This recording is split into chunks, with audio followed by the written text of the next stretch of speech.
All right. His name is Chris Keating. He plays for Yale, the number 7 team in the NCAA, and survived a battle with Lyle Thompson last night against Albany. Welcome aboard. Good morning, Chris. We appreciate the time. Hey, thanks for having me. Hey, thank you.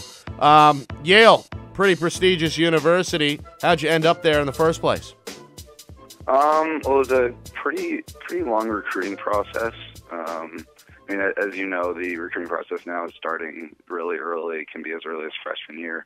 For me, I was emailing with the coaches here during my freshman and sophomore year, and then I committed here going into my junior year.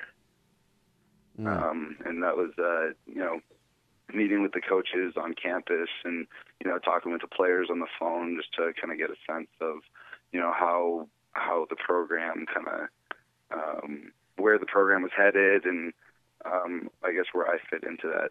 And it was really just a perfect fit. And I've been really happy with my choice. It was. Chris, Coach Cameron, thanks for coming on. And so, yeah, you had Cornell, you had Brown, and in the end it was a choice between Yale and Harvard, and that's who you guys have a big matchup with coming up on Saturday. I'm sure in every sport it's a big rivalry, but this has Ivy League implications. Tell us a little bit about that game coming up. Yeah, I mean it's really, it's always an important game. It's a pretty big rivalry, and we don't like them, and they don't like us. But I think we're just gonna have to go out and play. We're not really thinking about where that's gonna put us in the standings or anything like that. We're just trying to play, do the next play, and can't really think too far beyond that. Now, did you get to match up with Lyle Thompson at all last night? No, I didn't.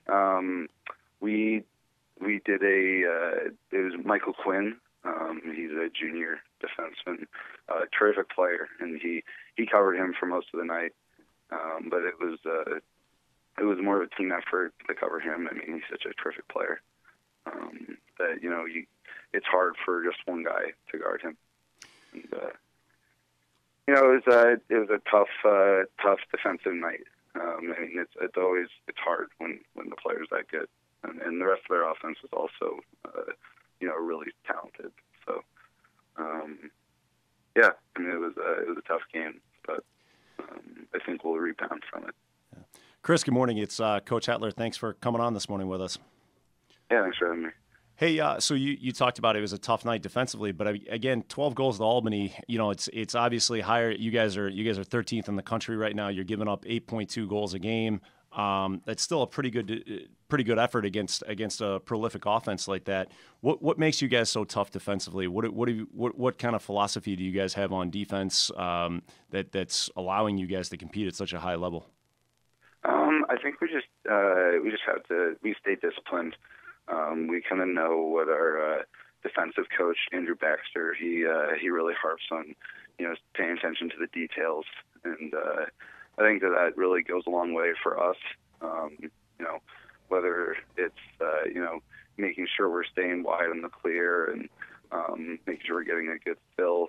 I think really just paying attention to the details, making sure everyone's on the same page and talking a lot. I think that really has gone a long way.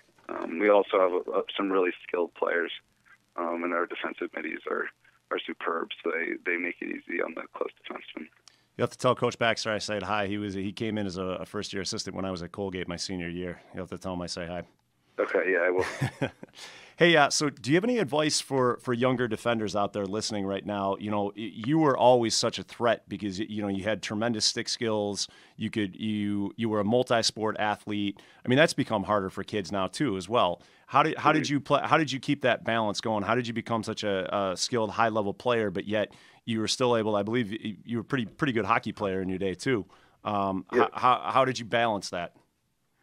Yeah, so I mean, it was difficult. I was probably playing, each sport probably 6 months a year. So growing up, hockey is really a fall and winter sport, and so that was really what I did up through the end of high school. I was playing hockey throughout the fall and winter, and then in the spring, over winter break, I really just started to get after it.